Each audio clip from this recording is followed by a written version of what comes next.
the vast tapestry of history, where stories of rising and falling societies are woven together, there is an old record that tells the stories of a royal and strong people. As the sun goes down over Africa's vast savannas, stories of strong kings and beautiful queens with melanin-rich skin start to come to life. The Bible is a book that has been around for a long time, and its pages hold the secrets of these old stories. Join us on this cinematic journey through time as we discover stories that the rest of the world may have lost, but that will always be written in the sands of Africa. You can like, comment, and follow us on YouTube as we explore the history of our Black and African ancestors. The Bible says that all people today are descended from Noah's 3 sons, Shem, Ham, and Japheth. This is also true for Black people and other people with dark skin, whose ancestry comes from Ham, one of Noah's sons. Shem and Japheth are Ham's brothers. Shem represents the Semitic people, Arabs, Jews, Syrians, etc., and Japheth represents the Japhetites, Europeans and Asians. The Bible says that the first people to be called Hamites or Hamite were those who were related to Ham, one of Noah's sons. The book of Genesis says that after the flood, it was up to Noah and his 3 boys to carry on the lineage of Adam and his father. Humanity had to start over with just Noah, his wife, their 3 boys, and their 3 daughters-in-law. In the Bible, Ham, Noah's son, is known to be the father of African and Black people. His name is always linked to Africa, and the book of Psalms says that he was the ancestor of the old Egyptians. It's interesting to note that in the past, rabbinical traditions, old Jewish stories, and other old stories always said that he was the father of people from Africa. Also, all ideas about what Ham's children mean point to African countries, African areas, and African people. It's interesting that the name Ham means burned or dark in Hebrew, Aramaic, and other ancient languages, referring to the color of his heir's skin. Between lines 6 and 14 of chapter 10 of the book of Genesis, you can learn more about Ham's family tree, which is also called the Hamite people. The book talks about Ham's children: Cush, who was the father of many African people, and Mizraim, who was the father of the ancient Egyptians. It's important to note that Arabs, Jews, Syrians, and other people call Egypt Mizraim, because that's what its founder called it. Put, also called Foot, and Canaan, who is the father of the Canaanites, and not the Africans, are also sons of Ham. It is important to know that Canaan is both a place and a group of people. Havilah, Sabta, Septa, Rama, Sheba, and Nimrod are all the sons of Cush. At the start of his rule, Babel was one of the towns under his control. Nimrod went to Assyria, where he started 2 or 3 cities. He was related to the Sumerians, who were the people who lived in Old Babylon. Mizraim was also the father of the Ludites. The Ludites are the Anamites, Lehabites, Naphtuhites, Pathrusites, and Casluhites, all of whom live in North Africa. The Philistines and Caphtorites came from these people. Mizraim, Ham's first son, was the father of many countries and peoples, including the Ethiopians. All Ethiopians and the people of Nubia, which used to be called the Kingdom of Cush, are from the same place. These are the major countries and groups of people. Cush, who was the first son of Ham, gave birth to these people. They are not just from Cush and Nubia, but also from Old Sumeria, the Kingdom of Cush, and the Kingdom of Nubia. The people of Samaria are thought to have come from Nimrod, the disobedient son of Cush.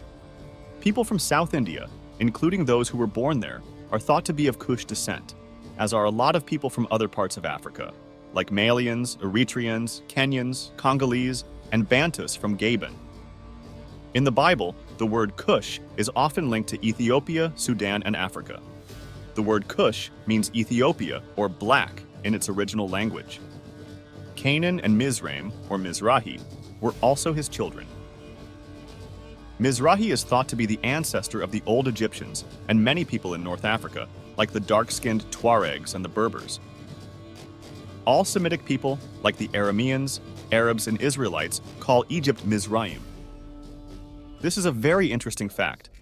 This name is used in Aramaic, Arabic, and Hebrew, which are all very old languages. In chapter 78, verse 51 of the book of Psalms, it says, "He struck all the firstborn in Egypt, the first fruits of manhood in Ham's tents." Ham also had a son named Put or Foot, who was born after Mizraim. The name Put or Foot comes from a word that means landmark and refers to clan hunters in Africa. This is an interesting fact. Put is thought to be the father of the Black Libyans, who were born there, and of several other African peoples as well. Now, about the famous Curse of Ham, or Curse of Canaan. Many people in the past misunderstood what the book of Genesis chapter 9 says about the curse of Ham or Canaan. The Bible says that when Noah got drunk, his son Ham didn't try to help him. Instead, he told his other brothers that their father was naked and drunk to make fun of him. But this text can be read in more than one way, and that's not the point of the movie. Noah put a curse on one of Ham's kids, and that son was Canaan. This seems like a lot of exaggeration on Noah's part, but back then, respecting one's father was almost a religious duty. Even though it seems wrong for Noah to be drunk in this way these texts are read suggests that he got drunk by accident. When he grew grapes, which had never been done before, he would have found wine by accident and gotten drunk without knowing it, which is why God doesn't punish him. It's important to note that Ham and his 3 other children, Cush, Mizraim, and Put, are all African. Canaan, the father of the people who lived in the Middle East and were called Canaanites, was cursed, not black people. Noah's curse fell on him, not on the people of Africa. It's important to make it clear that reading the Bible as if African people were cursed is a big mistake and a wrong understanding. Canaan, who is the grandfather of the Canaanite or Canaanite people, is cursed.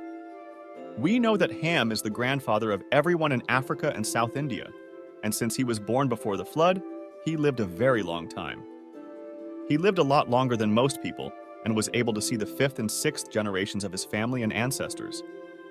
It's interesting that just like Shem, Ham also lived to be around 600 years old or even older. Even though the Bible doesn't say for sure how old he lived to be, it is likely that, like his brother, he lived to be at least 600 years old. No one knows for sure where Ham's tomb is, but some ideas and studies suggest that it could be in Ethiopia or even in Nubia. Some people say that he is buried in Mesopotamia, where the Sumerians lived. But most people think that Ham's tomb is in Africa, in Sudan or Ethiopia to be exact. Some even say that he might be buried in Egypt, which is interesting and mysterious because Egypt is full of secrets, and people who were buried 3,000 or 4,000 years ago are always being found. The Book of Jubilee tells us more about Ham's old age and the things that happened to Noah's family and the 3 lineages: Ham's lineage, Shem's lineage, and Japheth's lineage. This ancient Jewish manuscript, which people thought to be true before and during the time of Christ, says that Ham was very upset that his youngest son Canaan chose to live in the land of Shem, which is now called Israel. Ken didn't like how his son Canaan thought he should take those lands for himself. In the Book of Jubilees, it says that Canaan's brothers Cush and Mizrahi, as well as their father Ham, did not agree with Canaan's choice to live in the land of Shem, which is now called Israel. Like Ham, they don't like the way Canaan is acting. They go to Canaan and tell him to leave because they think that places in Africa are meant for Ham's children. But Canaan doesn't listen and keeps living there, even though his father and brothers Mizrahi and Cush want him to leave. According to the Book of Jubilees, Ham was the first person to build a city in a region after the flood. He named the place Male Tamlock after his beloved wife. Everyone who has watched so far, thank you. It's very important that you leave a like. Share the movie so that other people can watch it, and sign up for the channel. We'll talk soon.